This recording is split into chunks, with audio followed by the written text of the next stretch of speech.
Right now at 6, breaking overnight in the Middle East, a ceasefire extended between Israel and Hamas. Also, a Connecticut family will soon be reunited with a woman who is held hostage by Hamas. We'll share what the president had to say about her release.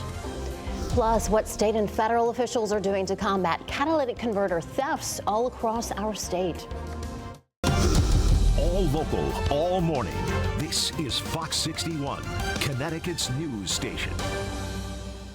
Good Thursday morning. Thanks so much for starting your day off with us here at Fox 61 and Fox 61 Plus America areas. And I'm Tim Lammers. Yes, good morning. Happy Thursday. A lot to get to, but we do want to start with the forecast as it's chilly out there. It's to be expected, Matt Scott. We told you it was going to be about 48 hours of chilliness. Chilliness? Yeah, well, that works. Chilliness. We're almost done. Later on today, the chilliness will be gone. Don't know if that's grammatically correct. One more chilly morning with the sunshine. The temperatures back to normal today. The rain in the 7-day bookends the weekend. We'll talk about that coming up. Mostly fair skies out there. The wind flow, you can see the needles coming out of the south and west. That's going to help moderate the temperatures a bit, expanding the view. Not finding much. That's certainly good news. Temperatures in the 20s to the mid 30s, so a little better, a little milder at the shoreline. Hartford at 29, 22 in Willimantic with a mostly calm wind, so we're not taking too much, if anything, off the real field. Down to the upper teens now for the wind chill in Windsor Locks and Putnam. A lot of sunshine on tap today, and so we get back to where we should be after a couple of days off. We'll get into the mid to upper 40s later on today. Coming up, better temperatures and some wetter conditions. We'll talk about it all coming up. Let's get a check on the roads. Good morning, Rachel Piscatelli. Hey, good morning, Matt. Not following any incidents out on the roads this morning. Some areas of road work still out there on the eastbound and westbound side of Route 2 that may cause you quite a bit of a delay there. So we also have this one area of Route 2 that we're watching. This is going to be a closure for some road work. Route 15 northbound, exit 90, that to Route 2 west. That is still closed this morning at 6:02. We'll let you know when that reopens. I would imagine it's going to reopen before I come back to you at 6:30. At 6:02, Wethersfield looks pretty good this morning, and over in Middletown, that looks good on Route 9, so no delays there. So we'll take a peek at those drive times. Route 9 to 91 North is 12 minutes, and then once you jump on 91 North, Rocky Hill to Hartford is about a 7-minute drive. Around the capital city this morning, Windsor to the 84 interchange looks good at 3 minutes, and New Britain Ave to the Hartford Tunnel is a smooth 5-minute drive. Tim and Erica. Rachel, thanks so much. All right, at 6:02, we have some breaking news to tell you about here. Israel and Hamas extending their ceasefire after a last-minute agreement to release more hostages as well as Palestinian prisoners. And this all comes after an American-Israeli dual citizen who has ties to Connecticut was released last night. Fox 61's Lindsay Kane has the details. She's joining us from the Breaking News Center. Good morning. Hi, good morning. Well, the truce now in its 7th day. The last-minute extension will allow 10 hostages in Gaza to be released, as well as 30 Palestinian women and children being held in Israel. Of those already released is a woman with ties here in Connecticut. Liat Benin was released last night. Now, she is a dual American-Israeli citizen and is a high school teacher and a guide at Israel's Holocaust Museum. We've also learned she has ties to Connecticut. Her family lives in Waterford and are active members of Eastern Connecticut's Jewish community.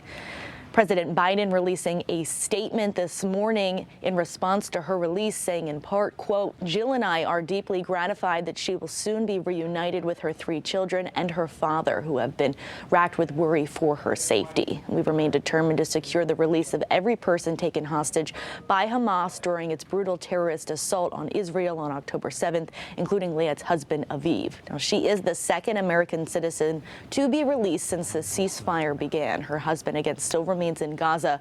Hamas also took him hostage. The White House originally said that there were 3 Americans that were expected to be released during the ceasefire. We're still waiting on an additional American woman who has not yet been named. The truce was extended by a day just minutes before it was set to expire this morning.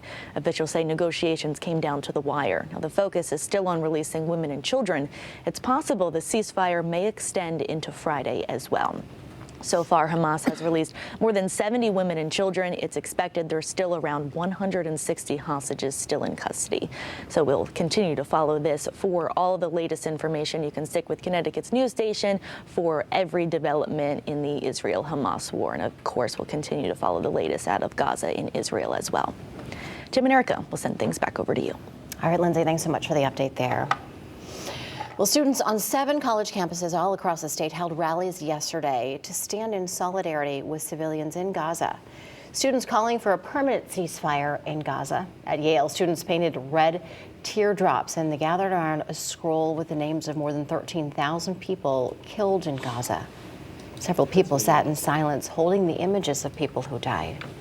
A student at the University of New Haven talked to Fox 61 about why he's speaking up. We are human at the end of the day. I don't want to fight anyone. I don't want this to seem as if I'm antagonizing someone of a certain ethnic background. We just want this to end. In Hartford, students and staff gathered to show support for a fellow student of Palestinian descent who was hurt during a shooting over the weekend in Vermont. Tassine Ahmad, a Trinity College student, he was just walking down the street with 2 friends in Burlington, Vermont on Saturday when he and his friends, also of Palestinian descent, were shot. School officials say the vigil was planned prior to the shooting and was originally planned to honor those killed in the Israel-Hamas war. Fox 61 was asked not to come onto campus for last night's event, but someone who did attend says many students walked out midday through the protest, the vigil, and claiming that the school administrators were not doing enough. Officials at Quinnipiac University said somebody scratched a swastika into a locker. They said it was found this week at the York Hill campus, and this was after a different one was found on a mailbox on the Rocky Top Student Center earlier this month. Now, here's just part of what QU had to say. Hate speech and symbols that evoke violence defy everything we stand for at Quinnipiac and have no place here. At last check, one person is stable in a hospital but seriously hurt after getting hit by a car in Rocky Hill. Police said that person was walking across Forest Street right near Main Street when they were hit just before 5:30 last night. Police said the driver stayed on the scene. Well, East Hartford police, along with federal investigators, have arrested 4 men in connection with a catalytic converter trafficking ring. They're all now facing several charges. Fox 61's Brooke Griffin, she's live in East Hartford now at the police department with why this type of theft is still so common. Brooke, good morning. Good morning to you. Experts say these catalytic converter thefts have increased by about 4 times what they used to be 3 years ago. They tell us that they're averaging about 65,000 claims a year across the country. Police say that these catalytic converters are easy theft targets since they are quick to grab and have a high monetary value. Investigators say that's exactly what the 4 men who were recently arrested were looking for when it came to operating a theft and trafficking ring. Federal officers now have Alexander Callistas, Yankee Rodriguez, Mervin Figueroa, and Michael Almodovar in custody. They are facing charges of transportation of stolen property, promotional money laundering, possession of firearms by an unlawful user, conspiracy, and engaging in monetary transactions with unlawful activity. Police say they were able to get this group off the streets, but there are hundreds more thefts in Connecticut, taking converters every day for a quick and easy payout. Each converter scrapped could get them anywhere from $300 to even $1,500. And any car is, of course, a target, but the most targeted are SUVs and trucks, as they're pretty easy to get under. Also, any hybrid car is in that easy target category as well. However, there are ways to avoid being a victim. There are several types of anti-theft devices that can be easily installed, such as converter locks, straps, and alarms. Of course, those all range in price and difficulty in installing. It just depends on what you're comfortable with or if you're willing to pay to get that installed. Now, you might be wondering if you'll even know if your catalytic converter is stolen. You definitely will. You don't have to be a car enthusiast for that. The second you turn it on, it will be extra loud. It will also smell pretty bad. That exhaust is not being filtered in any sort of way. So make sure that if you do hear something wrong with your car, it sounds a little off, might want to check that out. And the police say if it is your converter that's been stolen, go ahead and call them, report that immediately, and they will take it from there. Live in East Hartford, Brooke Griffin, Fox 61, Connecticut's news station. All right, Brooke, thanks so much. Appreciate the update there. Meantime, a teenager accused of the stabbing death of a 17-year-old at a house party in Shelton last year is due in court.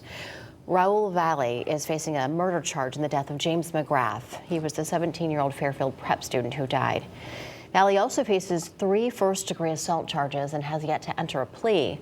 Police say the stabbing happened back in May of 2022 outside of the party where there was underage drinking.